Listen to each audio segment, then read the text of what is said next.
More hearings in Washington today about what even President Trump admits is the first mistake of his administration. His top national security advisors planning out the strike in Yemen on a group chat that also included a journalist. More of the texts were released today, and they are filled with emojis, leading some to say it sounds more like teenagers texting than government officials. Here's Amber Cogliano.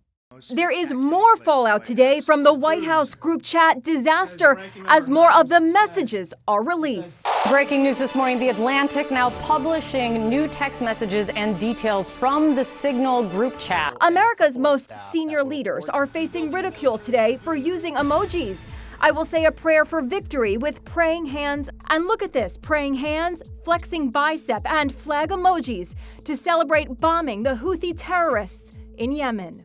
Online, the ridicule is nonstop. One person compared the group chat emojis to those used by a 14-year-old. Emojis like I would find like on my kid's phone. So that part was ridiculous. They had it like this, an emoji, the that kind of emoji. The new batch of messages published today by The Atlantic magazine reveal exactly how they targeted the terrorist leader.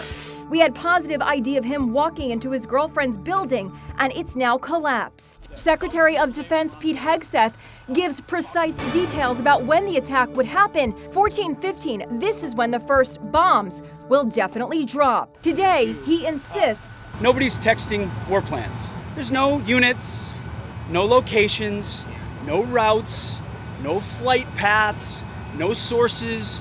the White House is responding to the foul-up by attacking the journalist who was mistakenly invited to the chat, Jeffrey Goldberg, the editor-in-chief of The Atlantic magazine. Goldberg is an anti-Trump hater. He is a registered Democrat.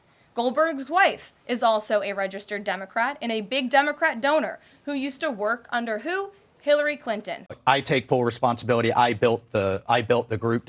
My job is to make sure everything's coordinated. National Security Advisor Mike Waltz is taking the blame for the snafu, but can't explain how Goldberg was added to the top secret chat. So your staffer did not put his contact information. But how did it end up in your phone? Well, that's what we're trying to figure out. President Trump seems to think it was someone on Waltz's staff. What it was, we believe, is somebody that was on the line with permission, somebody that was with Mike Waltz, worked for Mike Waltz. The late night comics, meanwhile, are having a field day.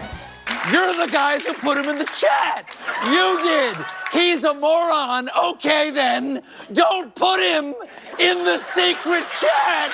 This is like, and I know Pete can relate to this, this is like getting drunk, driving your car into a lamppost, and blaming the lamppost.